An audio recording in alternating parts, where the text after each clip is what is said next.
O começo depois do fim. Capítulo 482. Confiança. Ponto de vista. Arthur Levin. As ondas atingiram a costa. Um vento fresco soprava entre nós três, cada um de nós um senhor do nosso clã, da nossa raça. Ao longe, uma ave marinha Epeutan cantava uma melodia oca e triste, como se lamentasse o que estava para acontecer. Senhor Indrat. Bem-vindo. Severun ficou surpreso com o súbito aparecimento de Quezes. Ele escondeu bem. É um raro prazer que você nos visite aqui na Eclésia. A tensão era tão forte que você poderia cortá-la com uma faca. Quanto Quezes ouviu. Eu me preparei para me defender de um ataque. Eu preciso de Arthur no meu castelo, disse Quezes com naturalidade. Eu hesitei.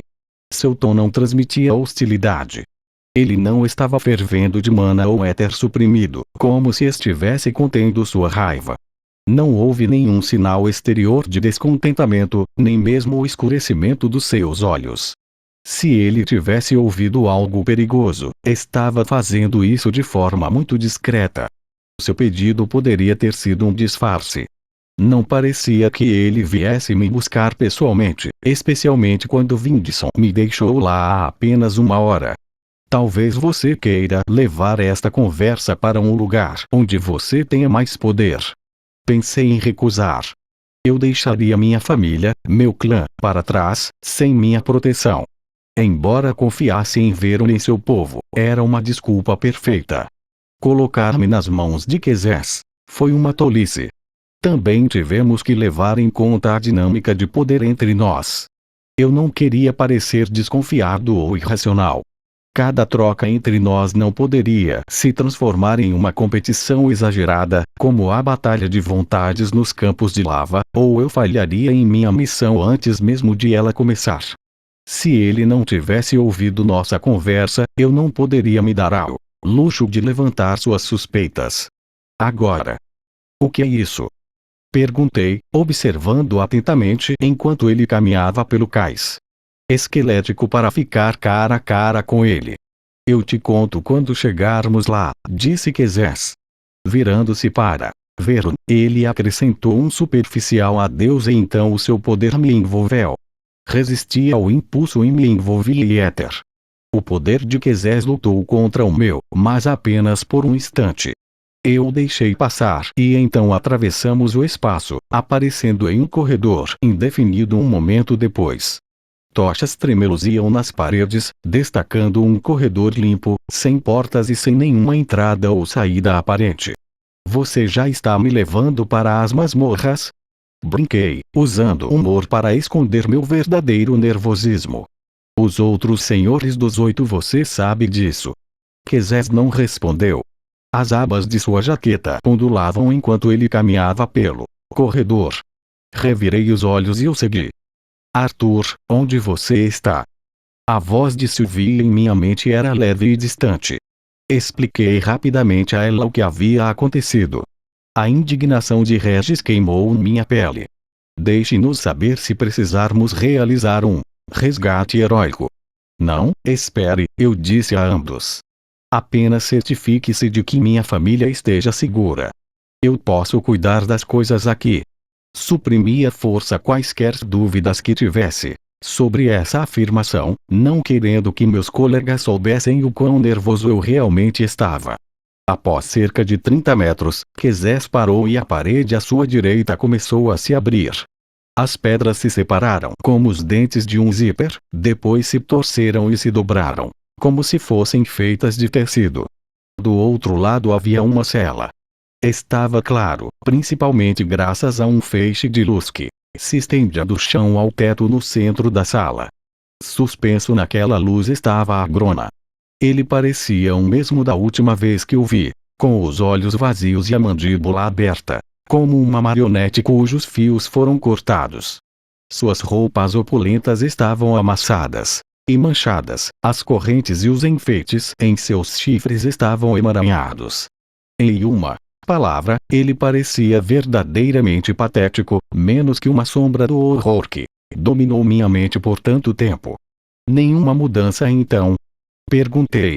Eles não têm curandeiros? Claro, virei-me para Quezes e vi Vladimir parada ao lado dele, embora não tivesse sentido nenhum sinal de sua chegada. Alta e graciosa, ela tinha a forma de uma mulher bonita e sem idade, em vez da figura murcha que eu conhecera. Sua aura poderosa só me chocou quando percebi que ela estava ali. Temos acesso a uma magia de cura incrível, continuou ele, movendo-se para ficar de pé. Bem na frente de Agrona. Ele teve que esticar o pescoço para olhar para o rosto inexpressivo dela. Mas nada conseguiu fazer sequer um movimento de cílios. Mesmo Oludari Vritra não foi capaz de esclarecer a condição de Agrona. Onde está o soberano? Eu perguntei, surpreso por ele estar envolvido nisso. Parecia perigoso dar-lhe informações que pudessem se voltar contra nós, e eu não ficaria surpreso se ele soubesse mais do que estava revelando. Ele é um convidado em meu castelo, no momento ele não pertence a nenhum clã, acrescentou Miri. Lord Khotan ficou feliz em deixar Oludari permanecer sob nossos cuidados. Há uma boa chance de que os basiliscos matem se ele tentar voltar para casa. Talvez um dia. Eu não respondi. O clã Vritra era uma praga e Oludari não era melhor. Eu tinha certeza de que Quezes só permitiu que ele vivesse até aquele momento por causa de algum acordo que Oludari havia feito comigo, mas não era um momento certo para abordar esse assunto. Ele parecia meio maluco quando conversei com ele. Não admira que ele não soubesse nada sobre Agrona.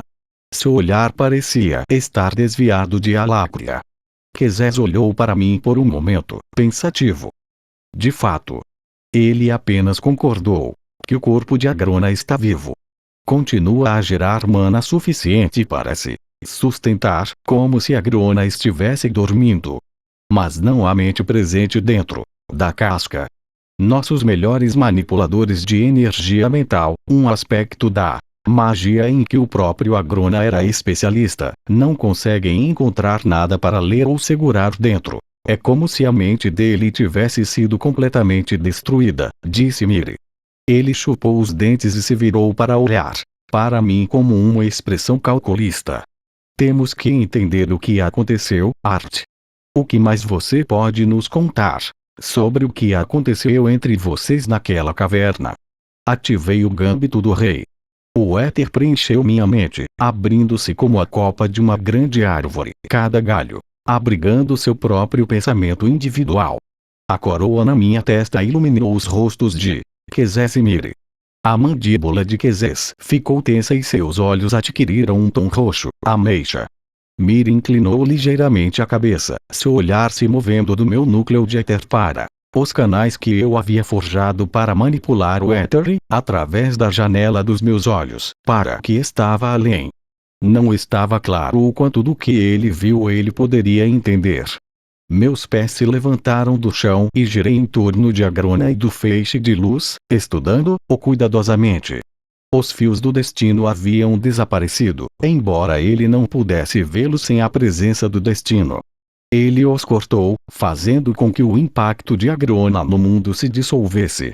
O resultado foi uma onda de choque repentina que atravessou os dois continentes.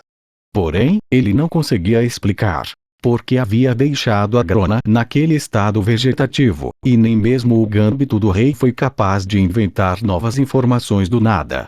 No entanto, as teorias começaram a se acumular e uma preocupação incômoda corroeu meu interior.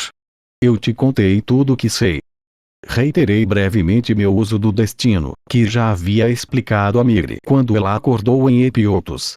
Talvez sua mente simplesmente não conseguisse lidar com os efeitos de estar completamente separado de seu povo e de seus planos. Mas o que isso significa? Quezes disse, andando de um lado para outro, na frente de Agrona, irritado. O que você descreve não é possível.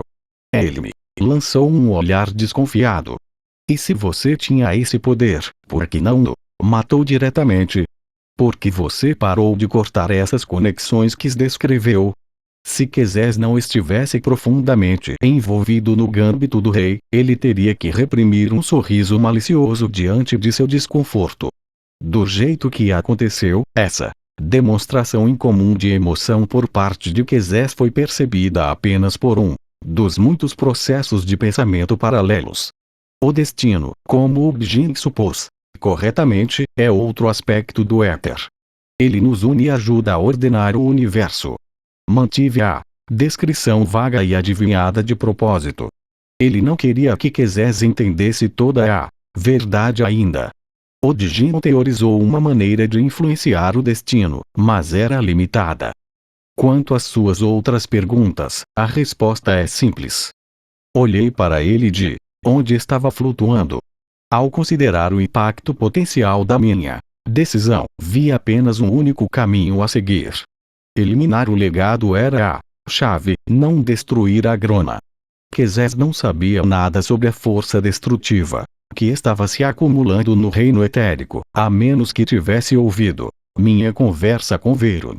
Continuei a manter contato visual, atento a qualquer lampejo de reconhecimento ou faísca de compreensão que sugerisse que ele sabia o caminho a seguir. Para que, exatamente? Quezés cruzou os braços e sustentou meu olhar com firmeza. Um futuro que sirva ao maior número de pessoas da maneira mais positiva, eu disse, formulando a resposta obtusamente. Ele zombou, mas na sua zombaria eu vi a verdade. Ele não tinha ouvido a conversa. Foi um alívio, embora eu não tenha tido que me esforçar muito para esconder a excitação no meu rosto por causa do gâmbito do rei. Uma linha de pensamento separada a examinou sob uma luz diferente. Eu me perguntei se ainda conseguisse ver os fios dourados das conexões do destino, como seria a aparência de Quezés. Durante milênios, ele impôs-se no centro do poder para influenciar tanto o meu mundo como Epiotos.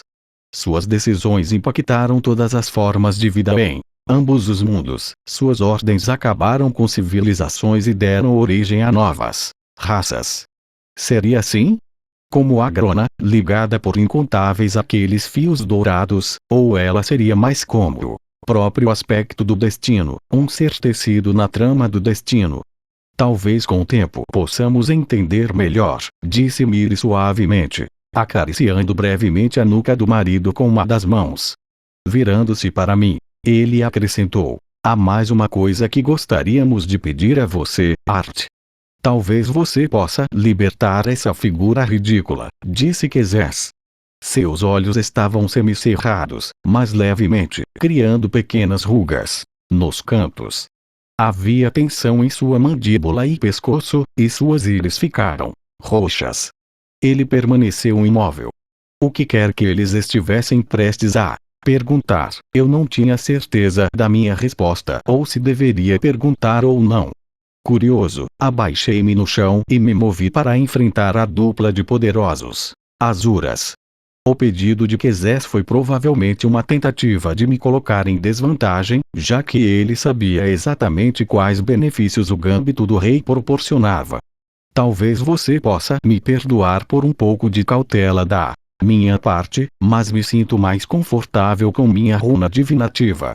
Eu não pediria para você se desconectar da mana que fortalece seu corpo para falar comigo. É um sinal de clara falta de confiança, insistiu Quezés. Eu até ousaria dizer isso é um insulto. Pelo contrário, deixei-me colocar sob seu poder porque confio em você. Eu menti. Você me pediu para vir aqui, e eu vim. Você me pediu para explicar o que aconteceu com a Grona, e eu o fiz. A única razão pela qual você me pede para liberar meu poder é porque você desconfia da vantagem que ele me dá, uma vantagem que só serve para nos colocar em condições de igualdade. Se você se sente mais confortável abraçando essa magia, Art, então mantenha-a ativa, Mir interrompeu. Embora ela não tenha olhado para Quezés, algo não foi dito. Ele tentou relaxar, mas não conseguiu. Embora, como alguém que você poderia ter chamado de mentor, eu sugiro que você tenha cuidado, acrescentou ele com um sorriso gentil. O que você descreve parece algo que pode se tornar um vício, claro, Miri. Serei cauteloso, eu disse, com um tom respeitoso e desdenhoso. No entanto, um fio da tapeçaria tecida do meu pensamento consciente centrava-se inteiramente nas suas palavras. Eu sabia que minha família não gostava de estar perto de mim quando eu passava muito tempo sob os efeitos da runa divina, e meus companheiros eram forçados a se desconectar completamente de mim. Confiar em melhorias significativas em minhas habilidades cognitivas e no embotamento das emoções pode ser tão perigoso quanto qualquer droga. No entanto, em Éfioto, onde os meus adversários tinham milhares de vezes a minha idade e tinham vidas inteiras de experiência que nunca poderia esperar replicar, tive de tirar partido de todas as vantagens. Ele também não confiava inteiramente nas intenções de Miri. Agora, o que você quer? Quezés ficou na frente de Agrona, sem olhar para mim. Seus punhos estavam cerrados. Não houve nenhum criminoso entre os Azuras em todo o tempo do meu reinado mais horrível do que Agrona Vritra. Eles o deixaram sair com muita facilidade. É preciso dar um exemplo, mas não posso fazer isso com ele neste estado. Use-o daria então, eu disse. Deixe que seja o receptáculo da sua justiça performativa. Quezés se virou para mim, as narinas dilatadas e os olhos brilhando. Performativo. Tenha cuidado, garoto. Embora você seja um Azura de nome, você ainda permanece. Confiança, disse Miri, enfatizando a palavra. É disso que precisamos agora, uns com os outros. Confiar. O antagonismo e a impaciência só podem servir para minar o esforço significativo que ambos fizeram para chegar a este ponto no relacionamento. Ele me lançou um olhar de leve decepção. Você é o embaixador de todo o seu mundo. A raça dos arcontes pode ser pequena, mas aqueles que dependem de você são muitos. Apesar do tom maternal de crítica construtiva, senti a ameaça de suas palavras em meus ossos. No entanto, ela estava certa. Ela não estava pronta para ser inimiga de Quezés. Não com tudo que tive que realizar para atingir meu objetivo. Relaxei o fluxo de eterno gâmbito do rei e a runa divina ficou parcialmente carregada. Melhorá-lo dessa forma já era algo natural para mim e ajudou a aliviar o cansaço de liberá-lo. Quando falei devagar para não tropeçar na própria língua e trair minha letargia. Sinto muito, falei muito claramente. Não tive a intenção de ofendê-lo. Quezés voltou à sua fachada plácida tão rapidamente quanto ficou com raiva. Minha esposa tem razão, como costuma acontecer. Ela sorriu carinhosamente para ele. Porém, quando ele falou, havia tristeza em seu tom. O Ludarim não servirá ao mesmo propósito que Agrona. Tenho certeza que você concordará que este basilisco merece a verdadeira justiça. Aqueles que nós dois amamos sofreram nas mãos dele mais do que a maioria. Pensei em Sylvia, escondida em sua caverna entre a floresta de Oxírias, clareiras das feras com o ovo encantado de sua única filha, uma filha que ela compartilhava com um homem que ela pensava ter amado, um homem que depois a matou para poder experimentar com seu próprio herdeiro. Pensei em Sylvia, e na vida que ela teria se ele tivesse tido sucesso. Pensei em Tessia e na vida que ela teve, prisioneira do próprio corpo, como veículo para a ascensão de Cecília ao poder. É claro que ele merece justiça, eu disse solenemente. Mas me parece que ele já está farto. Temos que cortar a cabeça dele e acabar com isso. Ainda não é suficiente, disse Quezés, sua raiva agora dirigida à casca estúpida de Agrona. É por isso que gostaríamos que você o curasse, Arthur. No meu estado atual, não entendi imediatamente o que ele quis dizer. Sob o peso dos olhares de Quezés e Miri, a constatação foi como uma pedra pesada em meu estômago. Você acha que a pérola do luto irá curá-lo? Depois de tudo o que aprenderá sobre pérolas, não conseguia acreditar que tivessem sugerido isso. Mesmo se você tiver certeza de que ele faria isso, você quer desperdiçar isso com ele. É um recurso valioso, mas estou disposto a gastá-lo. Tessia e Shul só estavam vivas graças às outras duas pérolas. minha consciência voltou-se para dentro, procurando em meu espaço extradimensional os objetos ali armazenados, incluindo a última pérola do luto. Seu valor para mim era incalculável. Poderia ser a vida da minha irmã ou da minha mãe. Se eu tivesse tido esse poder quando meu pai estava no campo de batalha, morrendo por causa dos ferimentos, de qualquer forma, não é um recurso que você possa. Quezés ficou escuro. Até o feixe de luz pendurado em Agrona pareceu diminuir. Ordeno que me dê a pérola do luto. Inclinei minha cabeça ligeiramente, sem me deixar intimidar por sua teatralidade. Tenho certeza que não preciso lembrá-lo que também sou o senhor de um grande clã. Os outros podem ser intimidados tão facilmente para você. Certamente o papel dos 8 grandes se estende além do pretensão de autogoverno para manter outras raças afastadas. Mir interveio rapidamente, incapaz de esconder o lampejo de exasperação que cruzou suas feições. Por favor, Art. Pare um pouco e pense sobre isso. Eu sei o que você está pensando. Essa pérola poderia ser usada para salvar Sylvie, ou Ellie, ou Alice. Mas, agora você é o líder do seu próprio clã, e suas decisões afetam a todos. Azura. Você não pode pensar apenas em si mesmo.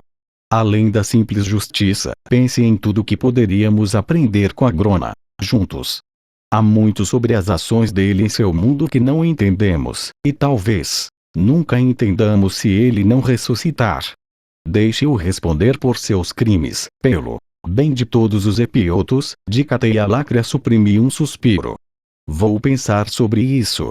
Poderia o próprio Agrona ser a terceira vida ligada a mim por obrigação? Perguntei-me, lembrando-me das palavras de Veron. Ele lançou um rápido olhar para Quezés, que ainda parecia estar à beira de uma erupção. Então isso é tudo o que podemos pedir. Nós o devolveremos à Eclésia e à sua família. Assim que você tiver tempo para pensar sobre isso, conversaremos novamente. Quezés permaneceu em silêncio enquanto saíamos da masmorra, que se fechou novamente atrás de nós. Mir se despediu de mim e a magia de Quezés me envolveu novamente. Quando apareci na areia prateada, estava sozinho. Inspirei uma lufada de ar marinho, segurei por alguns segundos e soltei, lentamente, tentando deixar a tensão fluir com ela. A praia ao meu redor estava vazia. O horizonte violeta se expandiu em direção à cidade e a escuridão se estendia mais alto no céu à medida que o sol se punha. Chutei a areia e levantei uma nuvem que brilhava como purpurina aos raios do sol poente. A conversa com Quezés não correu como eu esperava, e o medo real de alguém me ouvir se transformou em uma emoção mais distante e amarga. Veron me perguntou o que eu estava fazendo lá em Epiotos. Foi uma pergunta astuta. Havia muito o que fazer em Dicatei, e eu sabia que Caera e Ceres teriam apreciado minha presença e ajuda em Alacria também. Mas nenhum deles realmente entendeu o perigo. Nada que eu pudesse realizar ali significaria alguma coisa se Quezés decidisse varrer a nossa civilização da face do mundo. Ou integração, exoformas ou mesmo éter seriam de pouca utilidade contra um esquadrão da morte Azuran. Não, se eu fosse proteger as pessoas do meu mundo enquanto trabalhava para o objetivo final do destino, eu teria que fazer isso a partir de Epiotos. Enquanto esses pensamentos giravam em minha cabeça, continuei caminhando pela praia em direção à cidade, nos arredores da qual havia aparecido. Fogueiras brilhavam ao longe e logo a praia vazia estava cheia de leviatas brincando e comendo. Embora eu estivesse distraído com minhas próprias reflexões, senti meu rosto se encher de sorrisos ao vê-lo. Aquelas pessoas pareciam tão despreocupadas, tão calmas. Eles viviam uma vida simples, pelo menos quando vistos de fora.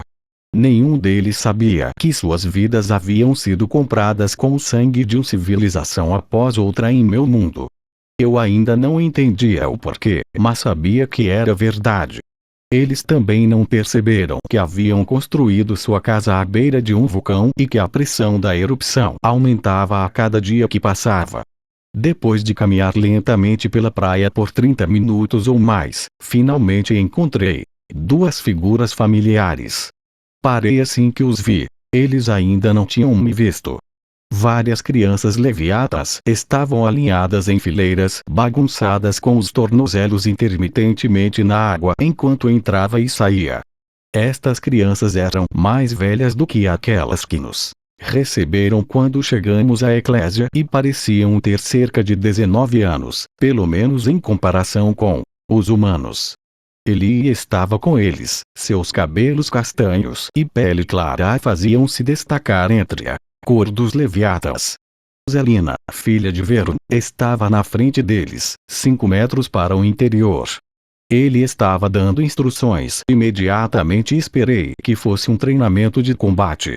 No entanto, quando ele se movia, não era para empunhar uma arma, formar um feitiço de combate ou mesmo treiná-los em alguma forma de artes marciais. A areia ao seu redor escorria como um líquido antes de subir e assumir a forma áspera de uma concha.